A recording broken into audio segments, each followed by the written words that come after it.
Bus കാത്തിരിപ്പ് കേന്ദ്രത്തിന് മുകളിലേക്ക് മരം വീണു. വിദ്യാർത്ഥികൾ രക്ഷപ്പെട്ടത് തലനാരിഴയ്ക്ക്. കല്ലോടി മാനന്തവാടി റോഡിൽ കമ്മൂത്ത മുട്ടക്കവല ബസ് കാത്തിരിപ്പ് കേന്ദ്രത്തിന് മുകളിലേക്കാണ് മരം വീണത്. ഇന്ന് രാവിലെ 9 മണിയോടെ ഒട്ടേറെ വാഹനങ്ങൾ കടന്നുപോവുകയും വിദ്യാർത്ഥികൾ ബസ് കാത്തിരിക്കുകയും ചെയ്യുന്നതിനിടെയാണ് ഉൾഭാഗം ദ്രവിച്ച മരം അപ്രതീക്ഷിതമായി ബസ് കാത്തിരിപ്പ് കേന്ദ്രം ഉൾപ്പെടുന്ന ഭാഗത്തേക്ക് മറിഞ്ഞു വീണത്. 11 kV വൈദ്യുതി കമ്പികളും മരച്ചില്ലകളുമടക്കം റോഡിലേക്ക് പതിച്ചതോടെ വിദ്യാർത്ഥികൾ ചിതറിയോടി. വൈദ്യുതി കമ്പികൾ കൂട്ടിമുട്ടി തീ ആളിക്കത്തുകയും ചെയ്തു. ഇതേസമയം വിദ്യാർത്ഥികൾ ഉൾപ്പെടെയുള്ള യാത്രക്കാരുമായി എത്തിയ KSRTC ബസ് മിനിറ്റുകളുടെ വ്യത്യാസത്തിൽ സംഭവസ്ഥലത്തിന് മുൻപേ യാത്രക്കാരെ കയറ്റാൻ നിർത്തിയതിനാൽ അപകടത്തിൽ നിന്ന് രക്ഷപ്പെട്ടു. തുടർന്ന് വെള്ളമുണ്ട സെക്ഷനിലെ KSEB ജീവനക്കാരുടെ അവസരോചിത ഇടപെടലിലാണ് ഗതാഗതം ഉടൻ തന്നെ പുനഃസ്ഥാപിക്കാനായത്.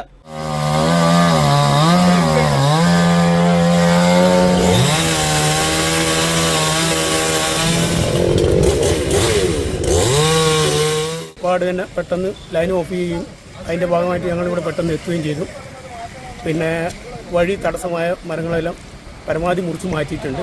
ഗതാഗതം പുനഃസ്ഥാപിച്ചിട്ടുണ്ട്. ഉൾഭാഗം ദ്രവിച്ച മരം മുറിച്ചു മാറ്റണമെന്നാവശ്യപ്പെട്ട് നിരവധി തവണ പഞ്ചായത്ത് അധികൃതർക്ക് പരാതി നൽകിയിരുന്നതായും എന്നിട്ടും നടപടി സ്വീകരിക്കാത്തതിനാൽ നവകേരള സദസ്സിലും നാട്ടുകാർ പരാതി നൽകിയിരുന്നു.